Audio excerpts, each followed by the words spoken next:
કિસાન પરિવહન યોજના એટલે કે ટ્રેક્ટરની જે ટ્રોલી આવે છે તે ટ્રોલી ખરીદવા, પિકઅપ વાન ખરીદવા અથવા તો જે છોટા હાથી આવે છે તેની ખરીદી માટે ખેડૂતોને ₹30,000 થી લઈ અને ₹1,25,000 સુધીની સહાય મળવાપાત્ર છે।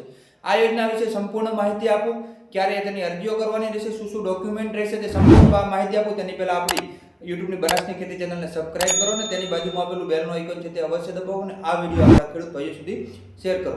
તો હું ગણપતભાઈ તમારું સ્વાગત કરું છું। ચાલો આ યોજના વિશે સંપૂર્ણ માહિતી મેળવીએ।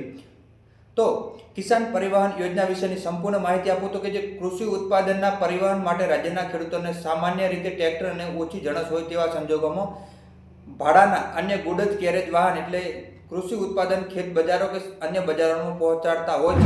ઘણી વખત પરિવહન માટે વાહન ઉપલબ્ધ ના હોય ત્યારે ખેડૂતોને મુશ્કેલીનો સામનો કરવો પડે છે।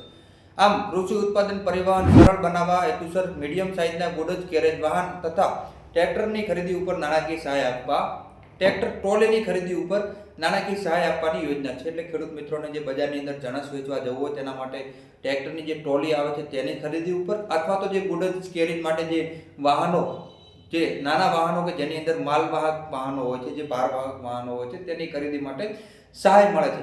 કેટલી સહાય મળે છે અને કોણ લાભ લઈ શકે? તો આ યોજનાની અંદર ગુજરાત રાજ્યના તમામ ખેડૂત મિત્રો લાભ લઈ શકે છે। ખાતા દીઠ વર્ષમાં 10 વર્ષની અંદર એક વખત વાહન માટે સહાય મળી શકે છે। 10 વર્ષની અંદર આ યોજનાનો એક વખત લાભ મળી શકે છે। હવે આ યોજનામાં અરજી કરવાની રીત હું તમને જણાવું તો રાજ્ય સરકારની આઈ ખેડૂત પોર્ટલ ઉપર તમારે આ અરજી કરવાનું જ્યારે ચાલુ હોય ત્યારે, અત્યારે ચાલુ નથી, લગભગ ચોથા મહિનાના એન્ડમાં એટલે 1 મહિના સુધી અરજીઓ શરૂ થવાની શક્યતાઓ રહેલી છે। હવે તે સમયગાળામાં આઈ ખેડૂત પોર્ટલ ઉપર ખેડૂતોએ અરજી કરવાની રહેશે। હવે આ યોજના હેઠળ મીડિયમ સાઇઝના ગુડજ કેરેજ વાહન એટલે કે જે 4 પૈડાવાળા વાહન આવે છે તે તેની અંદર 600 કિલોથી 1500 કિલો સુધી ભાર વાહન ક્ષમતા ધરાવતા વાહનો ખરીદવા માટે નાના સીમાંત, મહિલા અને અનુસૂચિત જાતિ, અનુસૂચિત જનજાતિના ખેડૂતોને કુલ ખર્ચના 35% અથવા તો 75,000 થી લઈ અને ₹1,25,000 સુધીની સહાય મળવાપાત્ર છે। અલગ અલગ કેટેગરી પ્રમાણે સહાય મળવાપાત્ર છે। હવે જ્યારે આ અરજી આવશે ત્યારે તેની કઈ કેટેગરીને કેટલી સહાય મળવાપાત્ર છે તેની સંપૂર્ણ માહિતી આપણા વોટ્સઅપ ગ્રુપની અંદર આવશે। હવે ક્યારે શું તેના ડોક્યુમેન્ટ જોઈશે?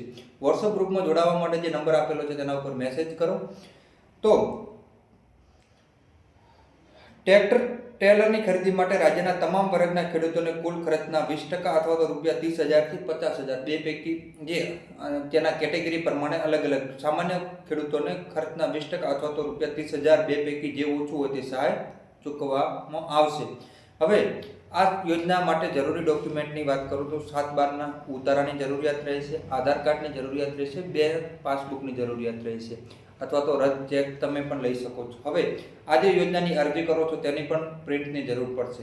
તો આ યોજનાઓની શરૂઆત અત્યારે નથી ખેડૂત મિત્રો, પણ જ્યારે પણ તેની શરૂઆત થશે ત્યારે સમગ્ર યોજનાઓના વિડીયો ના આવે તેના માટે આપણે વોટ્સઅપ ગ્રુપ પર બનાવેલું છે અને જે યોજનાઓ તમે નથી જાણતા તેવી યોજનાઓ તમને આ ચેનલ ઉપર મળી જવાની છે। તો આપણે યુટ્યુબની બનાસની ખેતી ચેનલને સબસ્ક્રાઇબ કરો અને તેની બાજુમાં આપેલું બેલનો આઇકોન છે તે શેર કરો। જો તમે ફેસબુક ઉપર જોઈ રહ્યા છો તો આ પેજને ફોલો કરી દેજો। ધન્યવાદ ખેડૂત મિત્રો, તમારો અભિપ્રાય કોમેન્ટમાં જણાવજો અને આ વિડીયો આપણા વધુમાં વધુ ખેડૂતો સુધી શેર કરજો। ધન્યવાદ।